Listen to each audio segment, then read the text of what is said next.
Le centre hospitalier d'Alès vient d'inaugurer son pôle ambulatoire.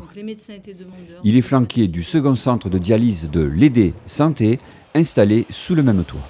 Par rapport à une construction qui a ouvert en 2011 pour l'hôpital, et puis c'est un nouvel outil qui permet aussi de travailler avec l'EDER, puisqu'on était deux à le faire dans le cadre d'un groupement de coopération sanitaire, avec l'EDER pour tout ce qui est dialyse, pour pouvoir augmenter la capacité d'accueil des gens sur le bassin de population d'Alès. Et nous, pour pouvoir accueillir dans de meilleures conditions, sur les consultations avancées, sur l'oncologie, sur tout ce qui est ambulatoire, la population alésienne. Deux structures de santé qui répondent aux besoins de la médecine moderne, vouées de plus en plus aux soins ambulatoires. Mais le dossier n'a pas avancé seul, il a nécessité abnégation et détermination de la part de ses promoteurs. Pour créer la structure qu'on vient d'inaugurer, il a fallu une quinzaine d'années.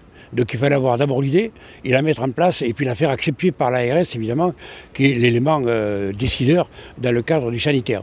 Et c'est chose qui a été faite et heureusement on s'aperçoit qu'aujourd'hui effectivement on est en plein dans la réalité du jour où l'ambulatoire est en train de prendre le dessus. Avec 54% des actes chirurgicaux et 43% des actes de soins en médecine, l'hospitalisation ambulatoire est en effet en pleine progression. Et ce n'est pas fini puisqu'on estime que ces chiffres vont passer respectivement à 70 et 55% dans les 4 prochaines années. Un projet qui place donc le centre hospitalier d'Alès au cœur de la médecine du XXIe siècle, pour le plus grand bénéfice des populations qui ont ou auront recours à ces techniques.